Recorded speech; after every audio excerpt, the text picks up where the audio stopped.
what a wonderful crowd this is. And Virgil, where'd you go? You know what this says? It says the Republican Party is alive and well in Virginia's 5th Congressional District.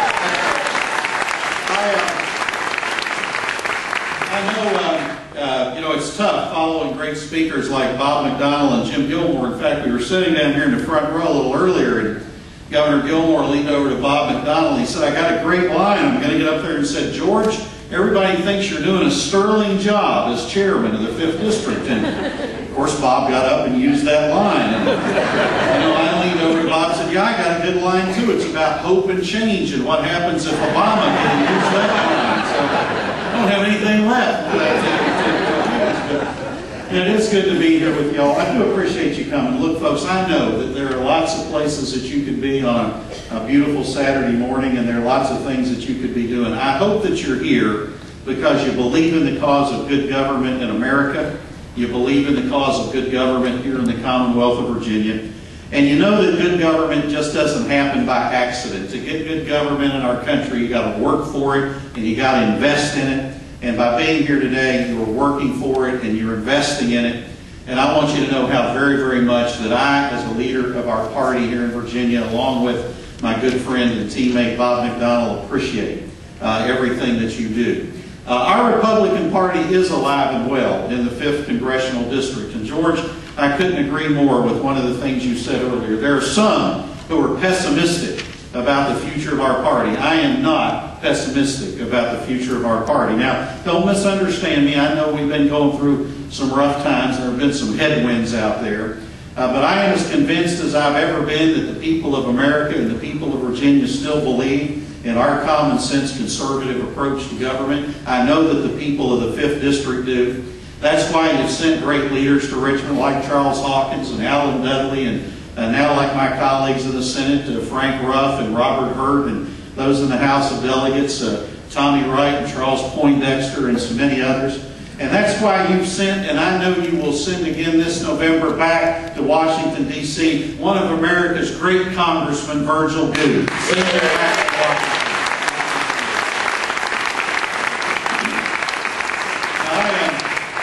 I also want to thank you for everything you've done for me and Jean Ann over the years. You've given me the high honor to serve as the 40th Lieutenant Governor of this state. I appreciate that greatly. Those of you who know anything about my background know that when I was a little boy, I grew up out in the coal fields of southwest Virginia and southern West Virginia. And I have to tell you, when I was a little kid living in a 3-room apartment up above Main Street in downtown Hayside, Virginia. Does anybody know where that is? That's pretty good. That's more than you usually get. Or living in that mobile home along the banks of the Big Coal River down in southern West Virginia that we call home. If someone would have told me I'd one day have a chance to do what only 39 other people in the 400-year history of this state have done, I would never have believed that possible. But because of your help back in 2005, it was possible. And I'm just having a great time serving as Lieutenant Governor of Virginia. In fact, one night, Jean Ann and I were sitting around talking about that, and we met and got married back in college. And I said to her, Virgil, I said, Jean Ann, you got to honestly tell me, when we met in college and got married, in your wildest dreams, did you ever imagine that I would one day be the Lieutenant Governor of Virginia? She looked at me, Virgil, and she said, Bill, you weren't in my wildest dreams. I don't know. She's not here, I can tell that. Let me just say this to you. I tell that story because, seriously, we live in a great country. We live in a country where you're only limited by the limitations you put upon yourself. And if you dream big dreams and you work hard and you have a lot of good people helping you out along the way, anybody can grow up to do anything if the good Lord shines His countenance down upon them from time to time. The United States of America is the greatest country on the face of the earth today. And I believe that Virginia is the greatest state, the greatest country on the face of the earth today. And let me tell you, George, I'm being as short as I can here. I'm going to tell you. I drove a long way to get here this morning. I'm not going to give you the full load, but I'm going to give you half of it. Let me just tell you this. Just because the United States is a great place, just because Virginia is a great place, doesn't mean it'll always be that way. Don't you ever forget that our country became the greatest country on the face of the earth because there were a lot of good people who came before us who worked hard to make it that way. And they built this country on some foundational principles that we should never forget. They believed that we should keep government small and focused on its core responsibilities, and they rejected the notion that government is the answer to every problem. They understood that when government grows, liberty shrinks. And they knew that the secret to keeping government small was keeping taxes low. Because one of the things I've learned over the years is government will spend every penny you give it and still want more. It has an insatiable appetite for the taxpayers' dollars. Ronald Reagan said it best. He said the problem with government spending is it's like a newborn baby's digestive tract. It has an insatiable appetite at one end and no responsibility at the other. They understood that.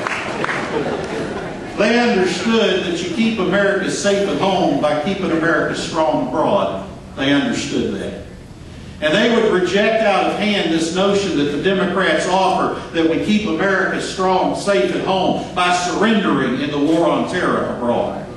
They would reject that notion that Barack Obama puts forth that we can somehow negotiate with terrorists. Now let me tell you something.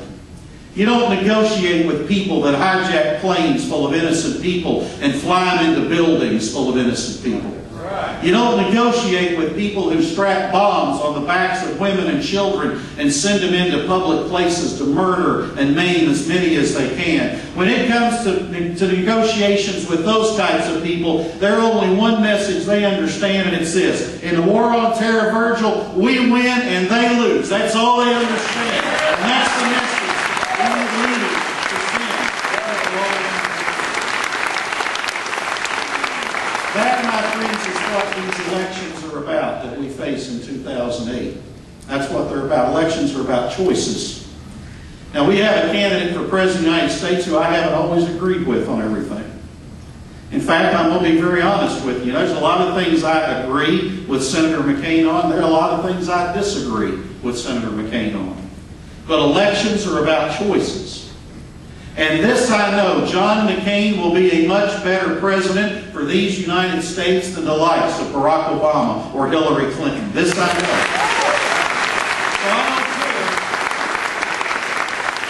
I don't care who you were for back in the primary season. You know, there were probably Fred Thompson people here. I was a Mitt Romney guy. There were probably Mike Huckabee guys and Ron Paul guys and, you know, right on down the line. I don't care who you were for back in the primary season. But my friends, the future of our country is at risk, and when we leave this place today, we all need to be John McCain people as we go out and work for these next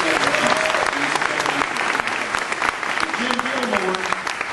Jim Gilmore is right about that U.S. Senate campaign. Some people say we can't win it, but when you pull back the curtain and you let people see Jim Gilmore's record and you compare it, not with Mark Warner's rhetoric, but when you compare it with his record, we can win that U.S. Senate campaign.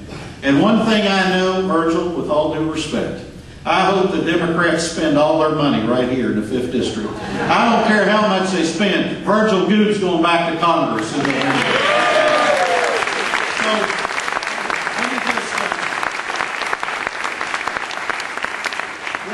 close by thanking you for everything you've done for our party and everything you've done for our country. These are challenging times. They're challenging times for our country, and they're challenging times for our party. But you know, I do believe that the strongest metal emerges from the hottest fire. And I do believe that it is in times, challenging times like these, that we summon down within ourselves that thing that makes us what we are, and we stand all the more strong for the things that we believe in. And my friends, if you will summon down within yourself one more time that energy to go out this November, I am confident that on Election Day we will elect John McCain to the presidency of these United States. We'll elect Jim Gilmore to the United States Senate. We'll send Virgil Goode back to Congress. We will get our country and keep our country on the right track, building a better America, but doing it the right way. And along the way, we'll send a message to those potentates of pessimism that regardless of what they might think, this red state is still red. God bless you. Thank you for being here today. Work hard for these guys.